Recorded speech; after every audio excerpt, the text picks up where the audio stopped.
Hello guys, welcome back to our channel Karunakar Devarakonda. So నిన్న 3 సినిమాలు అయితే రిలీజ్ అయినాయి కదా. శబరి మూవీ రివ్యూ ఇచ్చాను, అలాగే బాక్ మూవీ కూడా ఇచ్చాను అనమాట. ఒకసారి వెళ్ళి అయితే చూడండి, ఎందుకంటే బాక్ మూవీలో సుందర్ సి గారు, తమన్నా, రాశి ఖన్నా గారు యాక్ట్ చేశారు. అలాగే వరలక్ష్మి శరత్ కుమార్ గారి కూతురు వరలక్ష్మి గారు యాక్ట్ చేసిన శబరి మూవీ రివ్యూ కూడా ఇచ్చాను. ఒకసారి వెళ్ళి చూసి హానెస్ట్గా ఇచ్చానా లేదా, మీకు నచ్చిందా లేదా ఒకసారి కామెంట్ రూపంలో తెలపచ్చు. ఇప్పుడు మనం అయితే ప్రసన్న వదనం సుహాస్ యాక్ట్ చేసిన మూవీలోకి అయితే వెళ్దాం అనమాట.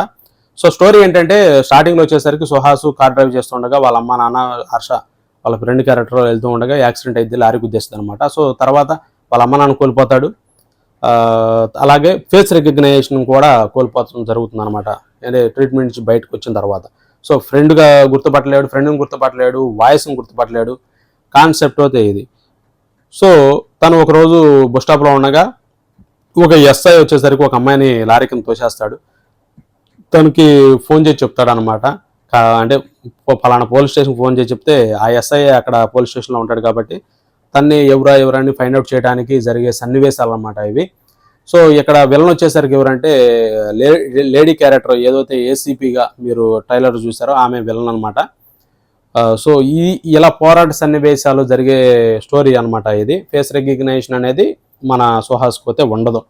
సో స్టోరీ అయితే మీరు చూసారు కదా. ఇప్పుడు దీంట్లో యాక్ట్ చేసిన వాళ్ళు 7-8 మెంబర్స్ ఉంటారు. ఇది ఒక లో బడ్జెట్ సినిమా మనకి కనపడుతూనే ఉంటుంది. ఫస్ట్ ఆఫ్ ఆల్ డైరెక్టర్ గారి డైరెక్షన్ అయితే చాలా బాగుంది, నాకు బాగా అనిపించింది అనమాట. హ్యాండిల్ చేసిన విధానం బాగుంది, డైరెక్టర్ని మెచ్చుకోవచ్చు. కాన్సెప్ట్ అయితే కొంచెం కొత్తగానే ఉంది. బట్ ఫస్ట్ హాఫ్ అయితే నాకు బాగా నచ్చింది, విపరీతంగా నచ్చింది ఫస్ట్ హాఫ్. సెకండ్ హాఫ్లో వచ్చేసరికి బాగా డల్ అయ్యింది. ఆల్రెడీ ఫస్ట్ హాఫ్లో తెలిసిపోయింది మనకు స్టోరీ అనేది. కొంచెం ల్యాగ్గా అనిపిస్తుంది సెకండ్ హాఫ్లో. బట్ వెళ్ళి అందరూ చూడొచ్చా అంటే అందరూ కూడా వెళ్ళి చూడొచ్చు. సినిమాలో మెయిన్ ఏంటంటే సుహాస్ యాక్టింగ్ బాగుంది. బట్ ప్రీవియస్ సినిమాలు ఎలాగ ఉందో అలాగే ఉందండి. కొంచెం కొత్తగా ట్రై చేస్తే బాగుండేది అనిపిస్తుంది. కొంచెం యాక్టింగ్లో వేరియేషన్ కూడా చేంజ్ చేస్తే బాగుండేది అని నా అభిప్రాయము. ఎందుకంటే తర్వాత బోర్ కొడతాడేమో అనిపిస్తుంది నాకు.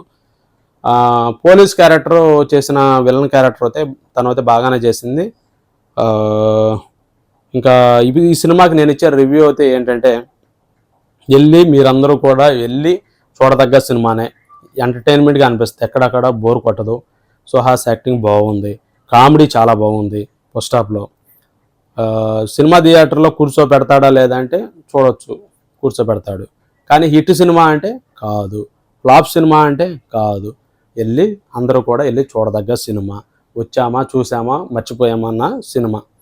సో నాకు డైరెక్టర్ గారి డైరెక్షన్ నాకు చాలా బాగా నచ్చింది మెయిన్ ఈ సినిమాలో. సో అందరూ కూడా వెళ్ళి చూడండి. ఈ సినిమాకి నేను ఇచ్చే రేటింగ్ వచ్చేసరికి 2.5 లాలీపాప్స్ అయితే ఇస్తున్నాను అనమాట. నా రివ్యూలన్నీ కూడా లాలీపాప్ల రూపంలోనే ఉంటాయి. సో అందరూ కూడా బాగా కష్టపడి చేశారు. కాకపోతే ఆర్టిస్టులు తక్కువ మందిని యూజ్ చేశారు దీంట్లో. అదే చెప్తున్నాను కదా, ఒక షార్ట్ ఫిల్మ్ వెబ్ సిరీస్ లాగా అనిపించింది నాకైతే. బట్ బాగుంది సినిమా. 2.5 లాలీపాప్స్ అయితే ఇస్తున్నాను. వెళ్ళి అందరూ కూడా చూసి నా రివ్యూ ఎలా ఉందో ఒకసారి మీరు కామెంట్ రూపంలో అయితే తెలపచ్చండి. థ్యాంక్ యూ సో మచ్ అందరికీ.